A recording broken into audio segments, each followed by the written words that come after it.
Assalamualaikum warahmatullahi wabarakatuh.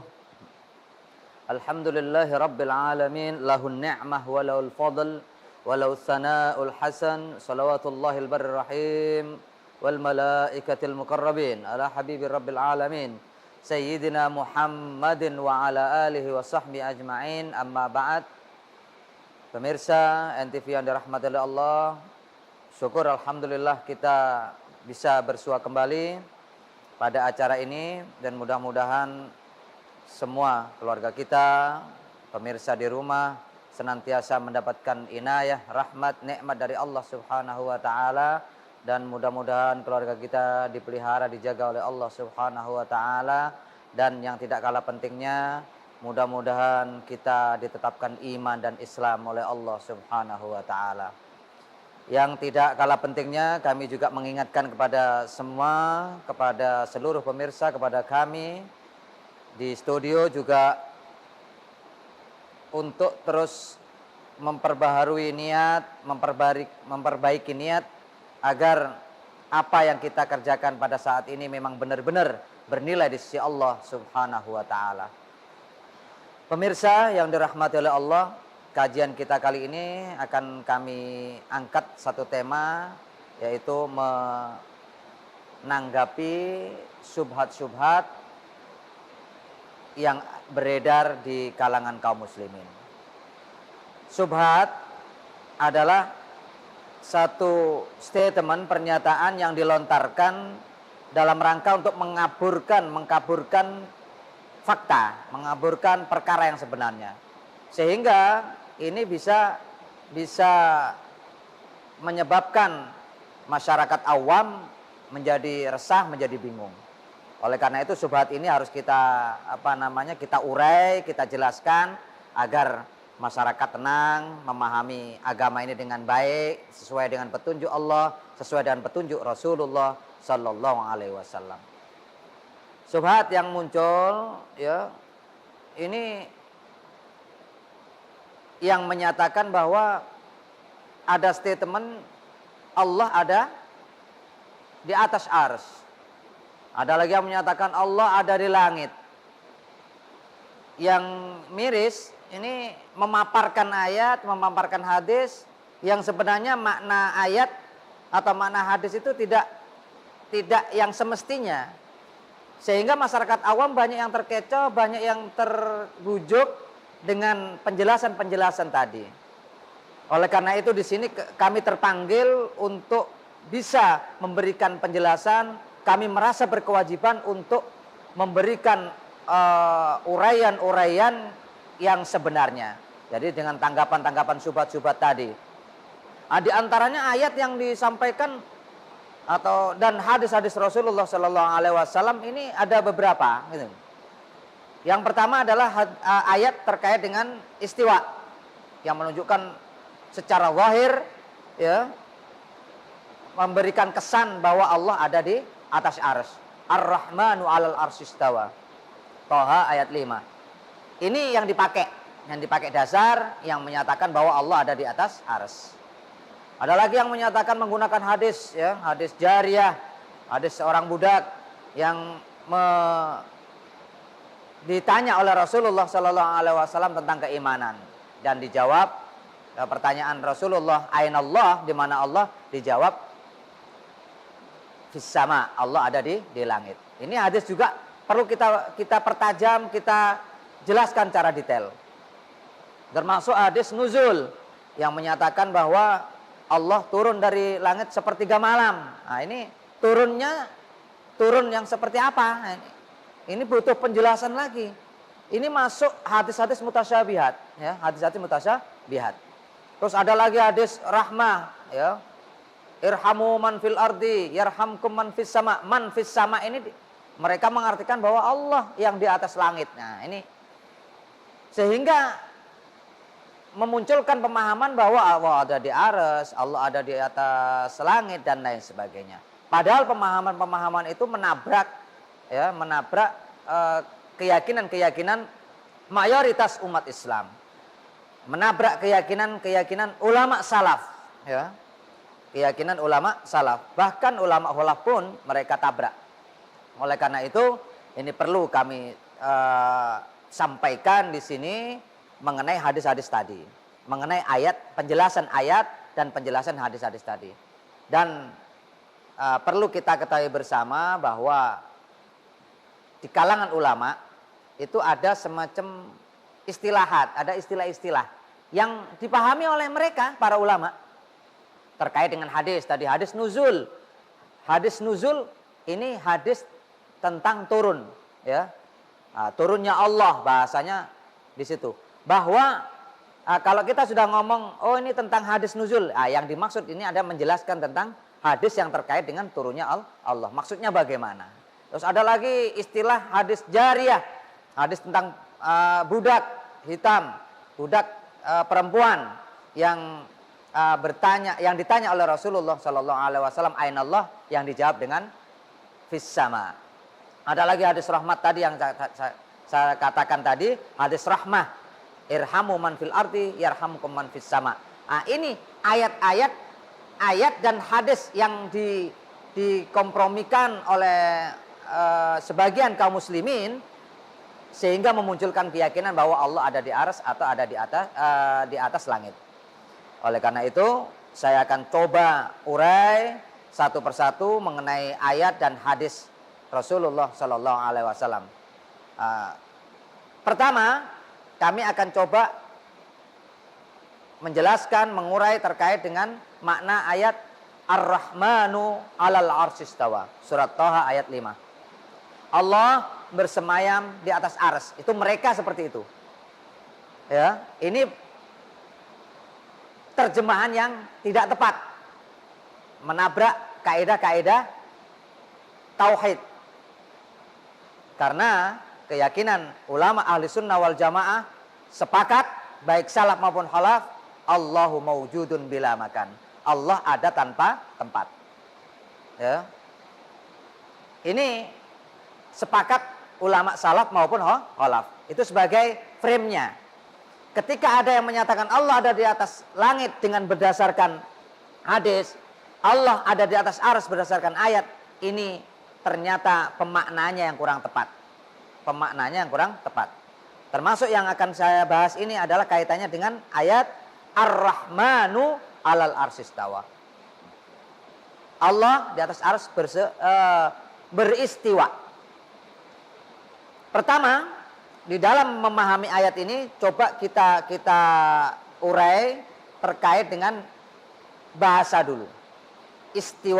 Istawa ini menurut ulama bahasa memiliki makna yang banyak. Bahkan disebutkan di sini menurut Syekh Abdullah Al-Harari, beliau seorang ulama dataran Syam, menyatakan mengenai tafsir ayat Ar-Rahmanu 'alal 'arsy istawa, surat Thaha ayat 5 ini, beliau memberikan komen, memberikan catatan, ya, yajibu an yakuna tafsiru hadhil ayah bi ghairil istiqrar wal julus.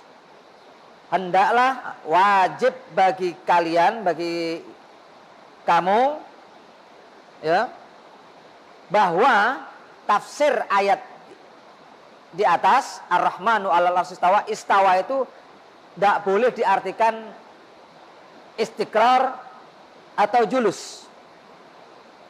Ya, istiqrar atau julus. Istiqrar apa? Bersemayam. Julus artinya duduk. Duduk bersemayam di atas arsy. Itu merupakan satu hal yang harus dihindari. Pemaknaan yang harus dihindari. Bahkan secara tegas beliau menyatakan, fayajibu tarkul hamli 'ala zahir.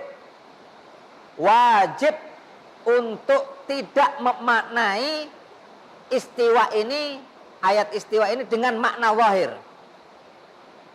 Wajib untuk meninggalkan, ya. Wajib untuk tidak mengambil makna zahir. Makna zahir itu apa? Makna yang paling cepat ditangkap oleh akal. Sebagaimana contoh, yadun artinya tangan. Nah, makna yang paling cepat kita tangkap yang namanya tangan adalah anggota tubuh ini, anggota badan ini. Wajah, Ketika kita menyebutkan kata wajah, yang ada di benak kita adalah ya ini, muka ini dan lain sebagainya. Tatkala kita ngomong istawa, yang ada yang muncul di benak ya, itu adalah jalasa wastaqarra, duduk dan bersemayam. Itu makna dhahir. Nah, ulama menyatakan hendaklah kita hindari ketika berhadapan dengan ayat-ayat mutasyabihat atau hadis mutasyabihat untuk mengambil makna zahir. Ini ulama bahkan ya, bukan hanya ulama salaf, ulama khalaf, mereka semua memiliki statement pernyataan yang sama untuk tidak mengambil makna zahir. Bahkan seorang ulama memberikan satu wanti-wanti kepada kita, warning kepada kita ya. Beliau Syekh Ahmad Ar-Rifai, beliau menyatakan sunu aqaidakum, jagalah akidahmu minat tamassuki ma tasyabaha minal kitabi was sunnah, dari ayat-ayat mutasyabihat atau hadis-hadis mutasyabihat bil zahiri ma tasyabaha ya, bil zahiri ma tasyabaha minal kitabi was sunnah, dari makna zahir ayat mutasyabihat, dari makna zahir hadis mutasyabihat. Fa inna dzalika min usulil kufur, karena itu merupakan pangkal kekufuran. Ini makanya di warning. Kenapa kita dilarang untuk mengambil makna zahir? Karena ya alasannya sangat jelas sekali ya, sangat tegas sekali. Syekh Ahmad Arifai ini menyatakan fa inna dzalika min usulil kufur, karena itu bisa menyebabkan kekufuran. Sehingga beliau sangat mewanti-wanti, jangan sekali-kali memaknai ayat mutasyabihat, memaknai hadis mutasyabihat dengan makna zahir. Karena apa? Bisa mengarah kepada kekufuran. Dan ini yang disepakati oleh ulama salaf maupun ulama khalaf tatkala berhadapan dengan ayat-ayat mutasyabihat, hadis-hadis mutasyabihat. Mereka tidak mengambil makna zahir, tidak memaknai dengan makna zahir, makna yang paling cepat terbersih pada benak kita. Itu yang harus kita garis bawahi. Selanjutnya ya, terkait dengan makna yang begitu banyak secara bahasa ya, bahkan disebutkan ada 15 makna istiwa itu. Nah, ini akan kami paparkan, akan kami jelaskan ya, sebagian besar dari makna-makna yang ada setelah yang satu ini.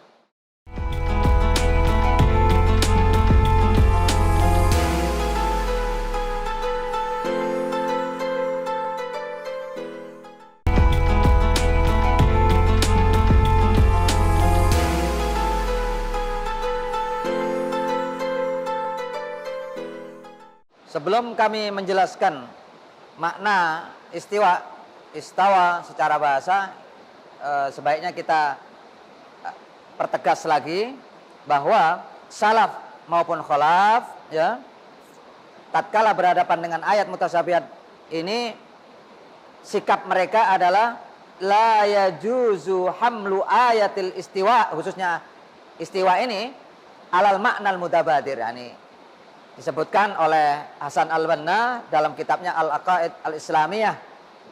Beliau menyatakan ya, as-salaf wal khalaf, ulama salaf, ulama khalaf ya, kaum muslimin yang ada di salaf, kaum muslimin yang ada di khalaf, laisa bainahum hilaf, tidak ada hilaf sama sekali. Berarti sepakat mereka. Sepakat untuk apa? Ala annahu la yajuz, bahwa tidak diperkenankan hamlu ayatil istiwa, mengambil, membawa ayat istiwa ini alal maknal mutabadir, ala makna zahir. Jadi makna yang terbersih paling cepat di benak kita, yaitu makna zahir. Sebab apa? Kalau dimaknai dengan makna zahir tadi, sebagaimana yang kami sampaikan, resikonya banyak.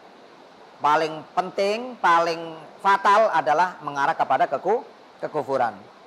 Selanjutnya, Syekh Abdullah Al-Hari menyatakan, ya,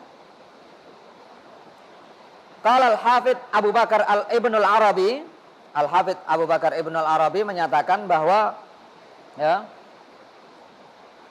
wa min ma'anihi,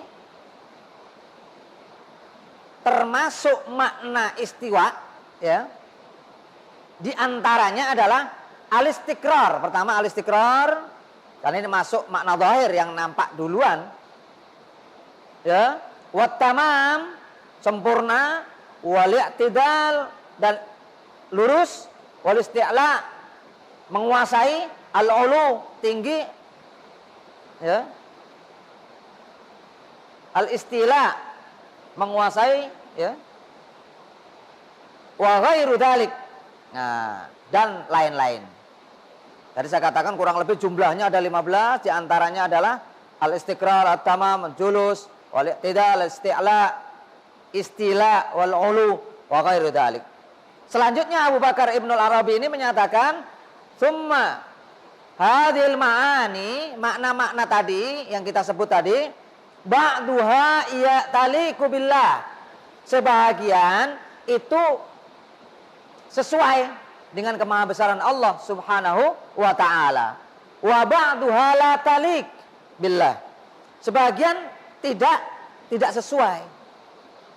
Nah, sebagai warning dari beliau, fama kana min sifatil ajsam, kalau sifat tadi mensifatinya dengan sifat-sifat jisim, dengan sifat-sifat makhluk, fala yaliqu billah, itu tidak diperkenankan, tidak layak bagi Allah Subhanahu wa ta'ala disematkan sifat itu.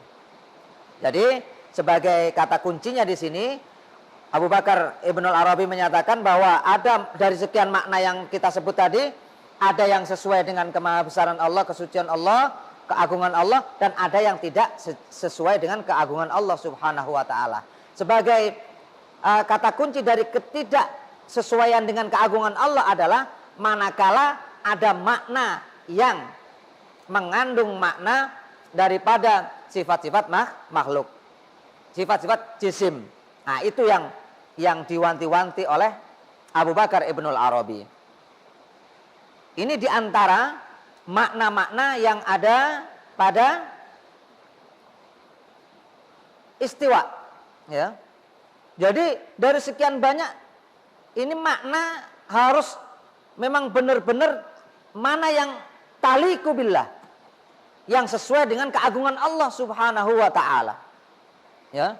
Di antaranya ulama mengambil makna yang qahara, ya, yang mengambil makna qahara dan istaula, yang artinya menguasai.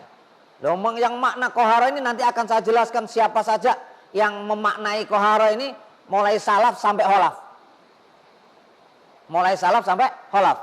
Itu akan kami paparkan. Siapa yang memberikan makna yang sesuai dengan kemahabesaran Allah Subhanahu wa ta'ala. Wa huwal qahir fauqa ibadih. Allah maha menguasai, maha perkasa terhadap hambanya. Ya, Allah qahir. Makanya pantas ketika kita ada anak kita kasih nama Abdul Qahar, Abdul Qahir.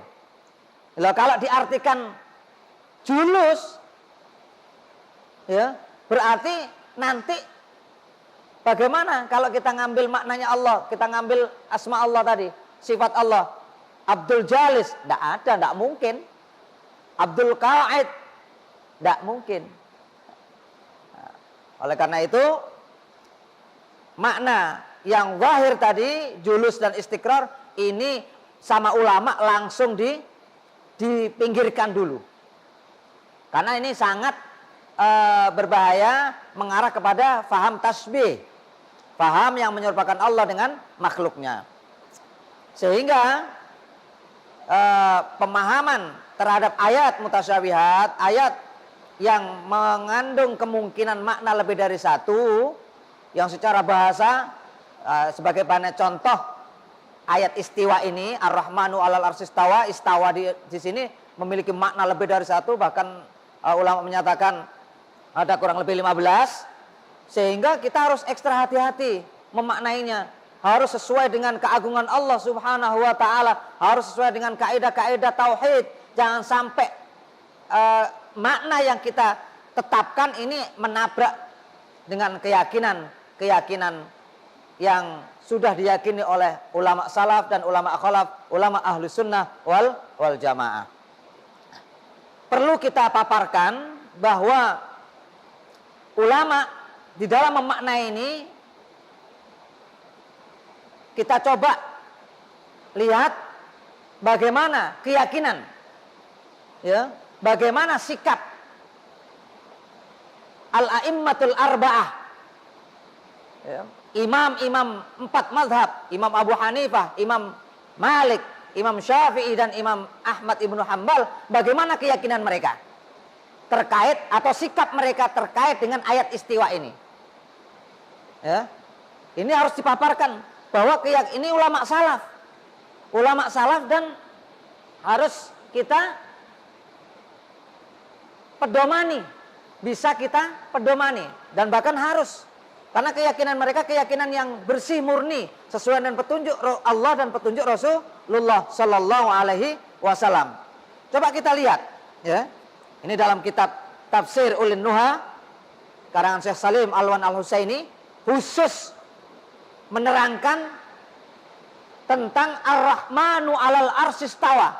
Ini satu kitab khusus, ya, menjelaskan bagaimana sikap ulama terhadap Ar-Rahmanu 'alal arsy istawa. Nah, di sini jelaskan bayan annal a'immatul arba'ah ala tanzih. Ini disebutkan oleh Syekh Salim Alwan Al-Husaini, menyebutkan di sini tentang tanzih, maha suci Allah dari terhadap ayat istiwa ini, maha suci Allah daripada pensifatan-pensifatan dengan makhluk yang diserupakan dengan makhluk. Kita coba lihat di sini. Qaul daripada Imam Abu Hanifah, beliau menyatakan wa qad su'ilal Imam Abu Hanifah radhiyallahu anil istiwa faqal, tatkala Imam Abu Hanifah ditanya terkait dengan istiwa, terkait dengan ayat Ar-Rahmanu 'alal arsy istawa, ya, beliau menyatakan man qala la a'rifullaha afis samai huwa am fil ardi faqad kafar. Beliau menyatakan barang siapa mengatakan saya tidak tahu Allah ada di langit apa di bumi, orang yang menyatakan pernyataan seperti itu dianggap, kata beliau, faqad kafara, maka dia telah benar-benar kufur, telah keluar dari ajaran Islam. Makanya hati-hati ma'asyiral hadirin, jamaah NTV yang dirahmati oleh Allah. Tatkala kita mensifati Allah, kita nggak nyadar kalau ucapan kita, keyakinan kita ini menyimpang dari paham yang sebenarnya, dari paham yang telah ditetapkan oleh Rasulullah Sallallahu Alaihi Wasallam terkait dengan Allah Subhanahu wa Ta'ala. Beliau menyatakan barang siapa berkeyakinan Allah di langit apa di bumi, maka itu sudah keluar. Loh, kenapa kok bisa menyebabkan keluar dari ajaran agama Islam? Li'anna hadzal qaul, karena ungkapan ini, ucapan ini yuhim, menimbulkan persangkaan, menimbulkan pemahaman annalil haqqi makanan, bahwa Allah al-haq, ya, itu memiliki tempat. Nah, ini yang kita perlu garis bawahi. Karena keyakinan ulama ahli sunnah salafan wa khalafan ittafaku, telah sepakat ulama salaf dan ulama khalaf bahwa Allah mawjudun bila makan. Allah ada tanpa tempat. Insya Allah ini sudah saya sampaikan pada kajian sebelumnya terkait dengan Allah mawjudun bila makan. Mulai dalil Qur'annya, hadis Rasulullah, kesepakatan ulama, kaul-kaul ulama dari zaman sahabat sampai ulama Nusantara. Di situ dipaparkan terkait dengan keyakinan bahwa Allah mawjudun bila makan. Nah, di sini barang siapa berkeyakinan mengatakan bahwa saya nggak tahu Allah di langit apa di bumi, ini dihukumi keluar dari ajaran agama Islam, karena di situ statement itu menimbulkan persangkaan, memunculkan adanya pemahaman bahwa Allah memiliki tempat. Kalau ada orang berkeyakinan bahwa Allah punya tempat, fahuwa musyabbih, maka dia adalah musyabbih. Ini kaul siapa? Kaul Imam Abu Hanifah. Kaul Imam Abu Hanifah. Berarti seandainya ada statement Allah ada di satu tempat, arsy misalnya, atau langit, nah ini sudah jelas menabrak, bertabrakan dengan statement pernyataan daripada ulama salaf, Abu Hanifah. Bahkan ada dalam kitab yang lain beliau menyatakan, kitab Wasiyah, ini akan kita paparkan lebih lanjut ya setelah yang satu ini.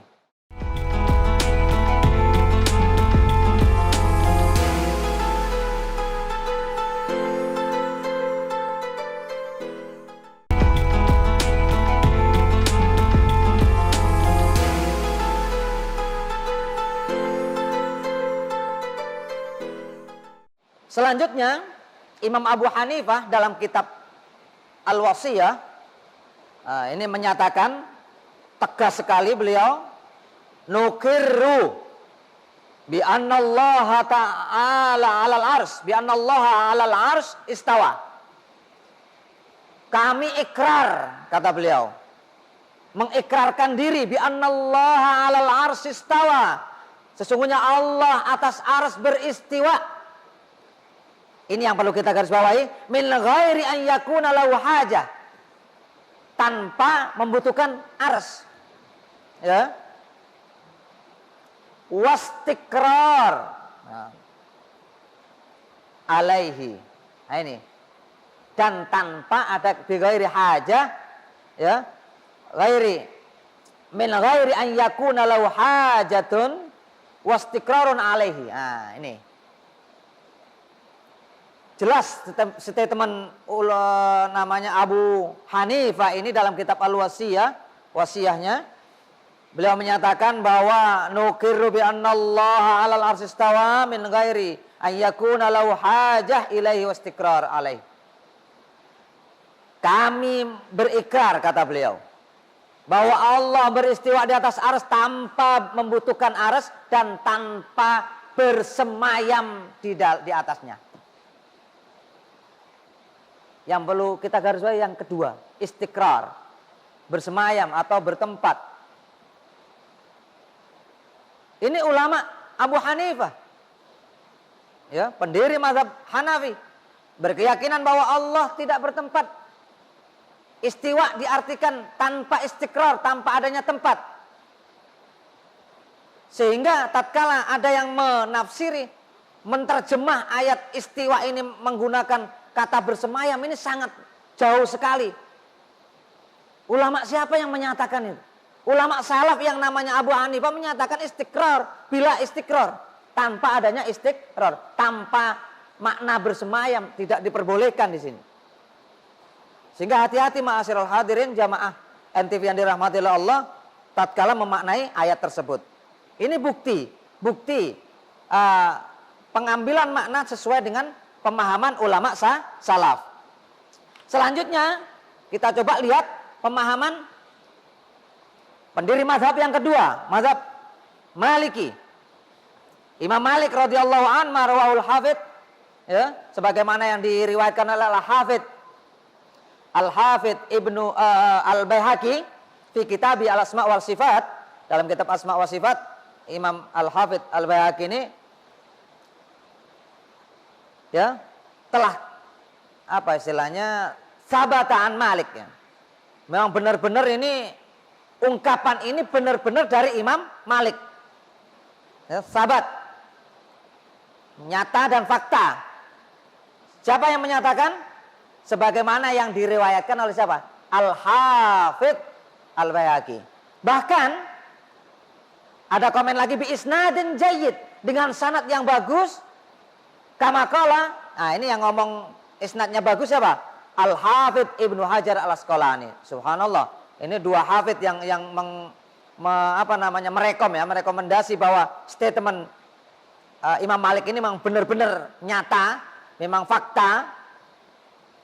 Disebutkan dalam Fathul Barinya min tariqi Abdullah bin Wahab, dari jalan Abdullah bin Wahab, beliau berkata, Abdullah bin Wahab tatkala itu menyatakan kunna inda Malik, tatkala itu beliau bersama Imam Malik bin Anas.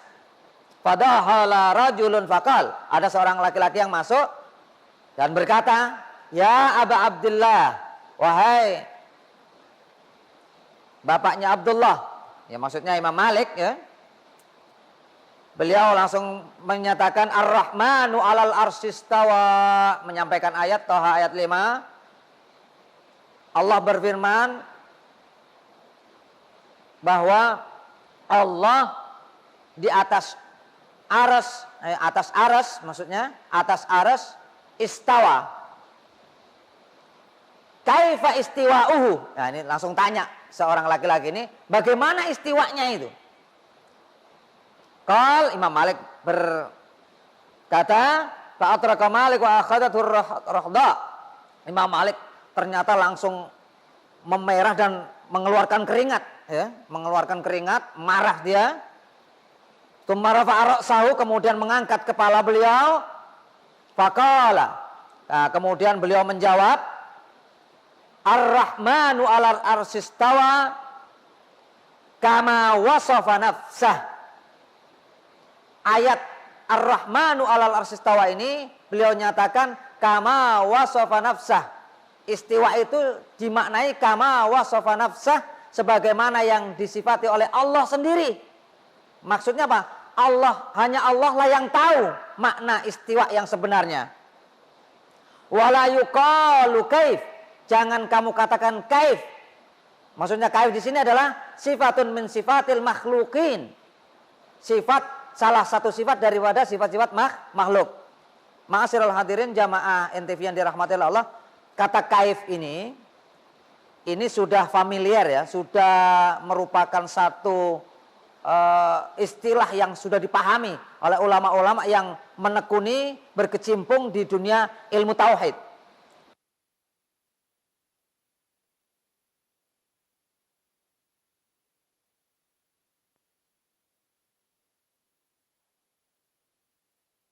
Sangat simpel sekali. Istawa bila kaif. Bila kaif. Padahal bila kaif maknanya adalah luas sekali. Maksudnya apa? Tanpa disifati dengan sifat-sifat makhluk. Ya, kita tidak boleh mensifati Allah dengan sifat-sifat makhluk. Bila kaif. Nah, makanya di sini Imam Malik menyatakan wala yuqalu kaif. Jangan sekali-kali mengatakan kaif. Jangan sekali-kali mensifati Allah dengan sifat makhluk. Berarti pertanyaan orang tadi kan kaifa istiwa'uhu, berarti bagaimana Allah disifati dengan sifat makhluk. Makanya Imam Malik langsung marah dia. Bagaimana istiwa'uhu berarti kan mengarah kepada tajsim, paham yang terlarang, yang menyerupakan Allah dengan makhluknya. Pantas Imam Malik langsung beranjak marah. Dengan pertanyaan kaifa istiwa'uhu ini sudah keliru pertanyaannya. Dan ranahnya ini membuat Imam Malik langsung mengeluarkan keringat, marah dia. Diangkat kepalanya dengan menyatakan Ar-Rahmanu 'alal arsyistawa kama wasafa nafsah, sebagaimana Allah yang sifat. Berarti ini tafwid, dikembalikan kepada Allah. Kama wasafa nafsah, sebagaimana Allah mensifati dirinya sendiri. Maksudnya apa? Yang tahu hanya Allah. Wala yuqalu kaif, jangan sekali-kali dikatakan kaif, jangan sekali-kali dimaknai dengan satu makna yang terkait dengan sifat makhluk. Wa kaifa anhu marfu', karena sifat makhluk bagi Allah itu marfu'. Marfu' itu apa? Mustahil, nggak mungkin, ya. Wa anta rajul su' sahibu bid'ah akhrijuhu. Akhirnya perintahnya Imam Malik apa? Sampean ini kurang ajar ini, ya. Perangai Anda ini jelek, ahli bid'ah, sahibu bid'ah, keluar, suruh dikeluarkan seorang laki-laki tadi. Jadi jawaban Imam Malik ini dengan jelas nada-nada marah gitu loh. Karena pertanyaannya ini mengarah kepada faham tajsim. Lantas Imam Malik begitu apa ya istilahnya, menggebu-gebu marahnya luar biasa. Dan beliau menyatakan wa kaifa anhu marfu'. Ai laisa istiwa'uhu 'alal 'arsy kaifan au hayatan kastiwa'il makhlukin. Maksudnya adalah istiwanya tidak seperti istiwanya makhluk. Maksudnya apa? Di antara istiwanya makhluk apa? Maknanya julus, duduk. Berarti maknanya wa kaifa anhu marfu' adalah kaif sifat makhluk itu mustahil bagi Allah Subhanahu wa ta'ala. Ini kaulnya siapa? Kaulnya Imam Malik. Jelas? Ya, Imam Malik menyatakan bahwa mensifati Allah tidak boleh disifati dengan sifat makhluk. Termasuk julus wal istiqrar, duduk dan bersemayam. Bahkan ya, Imam Murtada Az-Zabidi, pensyarah kitab Ihya Ulumuddin, beliau menyatakan nasnya ya, wa qala Ibnu Lebban fi tafsiri qauli Malik, dalam menafsiri qaulnya Malik tadi, Imam Malik tadi ya, wa kaifa anhu ma'kul. Oh, ini beda lagi. Di statement yang lain Imam Malik menyatakan ya, al-istiwa ghairu majhul wal kaifu ghairu ma'kul. Ini statement yang disampaikan oleh Imam Malik menurut sebagian orang-orang yang mengikuti musyabbih ya. Orang-orang musyabbih ini mengambil kaul-kaul Imam Malik yang sebenarnya kaul tersebut masuk kategori lemah atau mungkin penisbatannya kurang kuat terhadap Imam Malik. Terkait dengan istiwa ini Imam Malik yang paling rajih pendapat statement Imam Malik ini yang sebagaimana yang kami sampaikan tadi, yang terdapat di kitab Al-Asma wa Sifat karangan Imam Al-Baihaqi.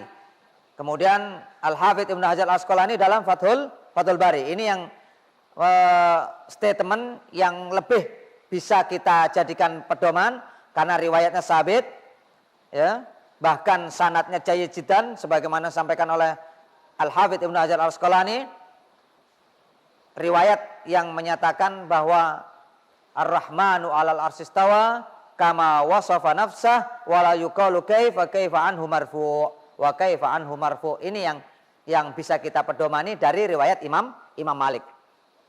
Selanjutnya qaul Imam Asy-Syafi'i. Imam Asy-Syafi'i ya juga memberikan statement, begitu pula Imam Ahmad Ibnu Hambal.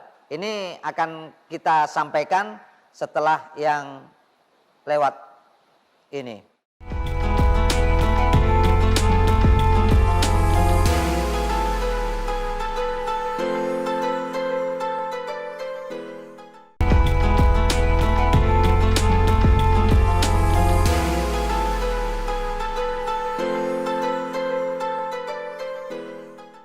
Selanjutnya qaul ya, statement pernyataan daripada imam mazhab yang ketiga, yaitu Imam Asy-Syafi'i, Muhammad bin Idris Asy-Syafi'i. Beliau menyatakan ya, di dalam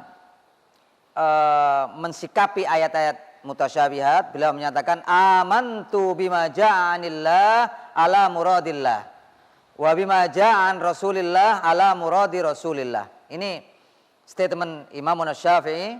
Beliau menyatakan tatkala berhadapan dengan ayat-ayat mutasyabihat ya, amantu bima ja'anillah, saya beriman kepada apa yang telah datang dari Allah sesuai dengan maksudnya Allah. Ini tafwid ya. Wa bima ja'a an Rasulillah ala muradi Rasulillah. Ya. Jadi apa yang datang dari Rasulullah seperti apa yang dimaksud oleh Rasulullah itu sendiri. Bukan maksudnya kita. Jadi dikembalikan kepada Rasulullah, dikembalikan kepada Allah Subhanahu wa taala dalam pemaknanya. Ini tafwid, pasrah pemaknanya. Kita tidak menggunakan nalar sudah. Kita cukup taslim, sudah dipasrahkan begitu saja. Ini statement yang disampaikan oleh Imam Syafi'i. Jadi tidak diartikan jalasa atau istaqarra. Jadi 15 makna yang sudah ada itu tadi tidak diambil semua. Pokoknya Allah memiliki sifat namanya istiwa tanpa mengambil makna apapun. Bila ta'yin, tanpa menentukan makna. Yang paling penting lagi, terutama mereka pasti baik ulama salaf maupun khalaf mereka pasti tidak mengambil makna zahir. Makna zahir dari ayat Ar-Rahmanu 'alal 'arsy istawa ini, istawa itu makna zahirnya adalah jalasa wastaqarra. Duduk dan bersemayam. Berarti maknanya apa? Ulama mewanti-wanti jangan sekali-kali mengambil makna ayat ini, memaknai ayat ini dengan makna jalasa duduk atau bersemayam istiqrar. Kemudian imam yang keempat, Imam Ahmad. Wa su'ilal Imam Ahmad. Tatkala Imam Ahmad radhiyallahu an ditanya anil istiwa, tentang istiwa. Faqal, beliau menyatakan, memunculkan statement, istawa kama akbar. Istiwa, Allah beristiwa sebagaimana yang dikabarkan oleh Allah. Berarti maksudnya apa? Dikembalikan maknanya kepada Allah, pasrah kepada Allah, tanpa kita mengotak-atik akal kita untuk memaknai. Pasrah tanpa menentukan makna. Yang jelas Allah beristiwa, sudah. Apa maknanya istiwa? Tidak ditentukan. Makanya terjemahan yang paling aman sesuai dengan ulama salaf itu jangan diartikan istiwa ditentukan maknanya. Allah atas arsy beristiwa gitu aja. Jadi terjemahannya tetap menggunakan kata istiwa, jangan diterjemah versi bahasa kita, bahasa Indonesia. Ya. Beliau menyatakan istawa kama akbar. Imam Ahmad Ibnu Hanbal menyatakan bahwa Allah beristiwa sebagaimana yang Allah beritakan kepada kita. Atau dengan makna lain, dengan sifat yang sudah ditetapkan oleh Allah sendiri. Kama wasofa nafsah tadi.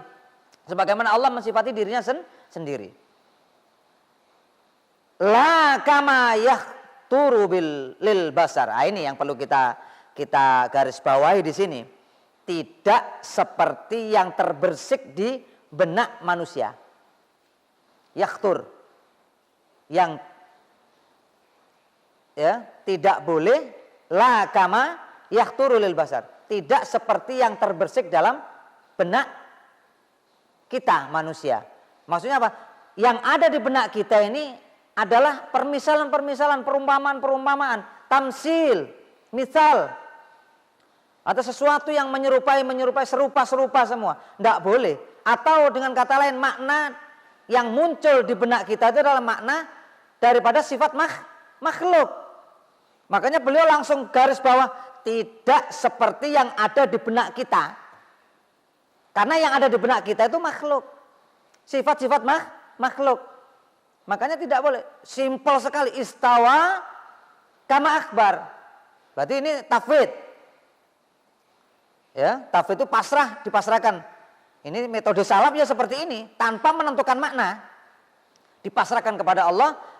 Dengan keyakinan bahwa sifat tersebut dipastikan tidak sifatnya makhluk. Ini luar biasa statementnya. Imam Ahmad Ibnu Hanbal menyatakan seperti itu. Zakarul Imam Ahmad Ar-Rifai fil Burhan Al-Mu'ayyad. Nah, ini juga disebutkan oleh Ahmad Ar-Rifai ya di dalam kitabnya Al-Burhan Al-Mu'ayyad, termasuk Imam Izzuddin Ibnu Abdussalam fi Halli Ar-Rumus wa Sahisni fi Daf'i Subahi man sabbaha wa tamarrat wa nasaba dzalika ila Sayyidil Jalil Ahmad. Ini juga disebutkan statement ini, istawa kama akbar, statementnya Imam Ahmad ini. Jadi statement Imam Ahmad ini termaktub dalam berbagai kitab sudah. Dari generasi ke generasi, termasuk ini dari Imam Ahmad Ar-Rifai, Imam Izzuddin Ibn Abdussalam juga menukil, Imam Hisni juga menukil, Syekh Alwan Ibn Sayyid Atiyah, ya, ini juga menukil. Imam Romli dalam fatawinya juga menukil. Banyak ulama-ulama yang menukil statement daripada Imam Ahmad Ibnu Hambal. Berarti keyakinan mereka dengan keyakinan ulama-ulama yang ada sama di dalam mensikapi yang namanya ayat Ar-Rahmanu 'alal arsyistawa. Jadi istiwa di sini kama akhbara, ya, sebagaimana disampaikan oleh Allah sendiri terhadap dirinya sendiri. Ya, la kama yakturu lil basar, tidak sebagaimana yang ada di benak manusia. Maksudnya apa? Tidak seperti sifat makhluk. Jadi satu sisi tafwid, satu sisi menafikan sifat makhluk bagi Allah Subhanahu wa taala. Ini statement atau pernyataan yang ada pada ulama salaf. Ulama salaf. Baik Imam Abu Hanifah, apalagi ini a'immatul arba'ah, ya, untuk orang terkenal sekali. Akidah mereka, akidah orang empat ini sama. Ya. Keyakinan mereka di dalam mensikapi ayat mutasyabihat sama. Metodenya tafwid, pasrah maknanya kepada Allah tanpa menentukan makna tertentu, karena mutasyabihat ini maknanya banyak, sehingga tidak diambil makna yang ada itu secara lughat al-Arab, ya, lughatul Arab, maknanya yang begitu banyak, kayak istiwa ini maknanya 15, itu tidak diambil semua, tidak diambil istilahnya, ya, istilahnya apa yang ada pada makna itu tidak diambil, tapi pasrah maknanya kepada Allah Subhanahu wa taala dengan keyakinan Allah memiliki sifat yang tidak sama dengan sifatnya makhluk, itu kesimpulannya. Keyakinan daripada a'immatul arba'ah, al-a'immatul arba'ah. Selanjutnya, ini sebagai penguat buat kita, sebagai informasi tambahan, sebagai pembuktian juga, ya, akan kami sampaikan ulama-ulama yang memiliki statement, memiliki keyakinan atau memiliki sikap terhadap ayat al-istiwa tadi. Istiwa dari ulama-ulama ahli sunnah wal jamaah ternyata di sini mentakwil, di antaranya mereka mentakwil dengan makna bil qahri wal istila, dengan istaula, qahara wastaula.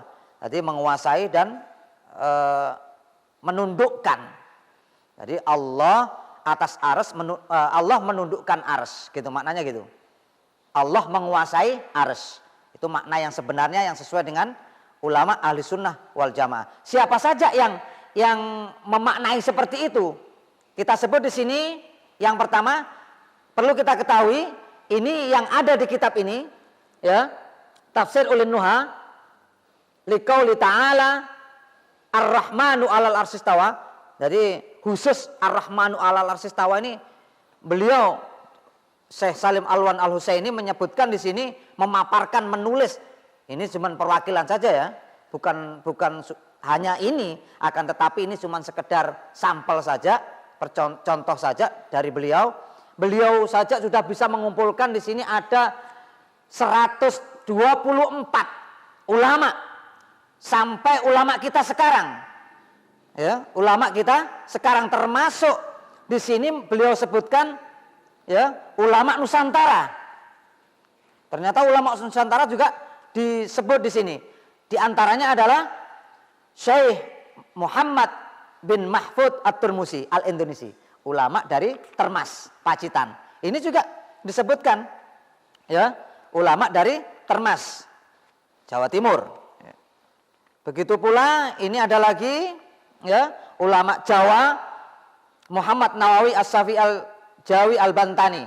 Ini juga ya, disebut memiliki keyakinan yang sama terkait dengan pemaknaan ayat Ar-Rahmanu 'alal arsy istawa dengan qahara was taula. Kurang lebih ada 124 saya sebutkan tadi, mulai ulama-ulama salaf sampai ulama kita, Syekh Nawawi Al-Bantani dan termasuk Syekh Mahfud At-Tirmuzi, ini juga memberikan komen, ya, statement yang sama, termasuk Syekh Bajuri, ya. Di antaranya Imam Syekh Ahmad Ibnu Muhammad As-Sawi, tafsir Sawi, ya. Ini juga memiliki statement yang sama, sehingga kita bisa sedikit simpulkan, ya, bahwa makna istawa di sini tidak dibenarkan, ini sebagai kesimpulan, tidak dibenarkan kalau dimaknai dengan makna zahir. Ini sudah diwanti-wanti sama ulama salaf dan khalaf, tidak boleh mengambil makna zahir. Kemudian ada yang mengambil makna qahara wastaula karena sesuai dengan kemahabesaran Allah, kemahagungan Allah, mengingat sekarang ini dikhawatirkan adanya pemahaman yang keliru mengarah kepada faham tajsim, sehingga ulama perlu mentakwil itu dengan takwilan yang sesuai dengan kaidah bahasa, sesuai dengan kaidah-kaidah tauhid, ya. Mereka mengambil makna qahara dan istaula, dan itu kita sebutkan di sini ada 124 yang ada, yang sempat dikumpulkan oleh seorang guru kami, ya, Syekh Dr. Salim Alwan Al-Husaini.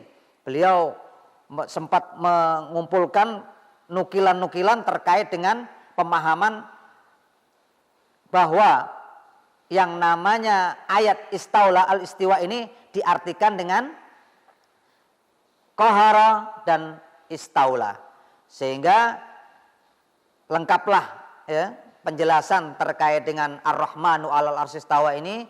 Mudah-mudahan kita bisa memiliki keyakinan sesuai dengan pemahaman ulama ahli sunnah wal jamaah dari mulai salaf zaman Rasulullah, sahabat dan tabi'in sampai ke ulama khalaf, sampai ulama Nusantara. Ini ternyata keyakinannya sama. Kesimpulannya, barang siapa yang menyimpang dari pemahaman mayoritas ulama seperti ini tentunya masuk kategori syad, termasuk menyimpang dari faham ahli sunnah wal jamaah. Inilah kajian yang kami sampaikan, mudah-mudahan bisa memberikan pencerahan kepada kita, mudah-mudahan menambah keyakinan kita sesuai dengan petunjuk Rasulullah sallallahu alaihi wasallam, sesuai dengan petunjuk Allah Subhanahu wa taala, dan mudah-mudahan sekelumit ini bisa menambah keimanan kita kepada Allah Subhanahu wa taala dan bisa mengantarkan ke surganya Allah Subhanahu wa taala. Hadanallah wa iyyakum. Assalamualaikum warahmatullahi wabarakatuh.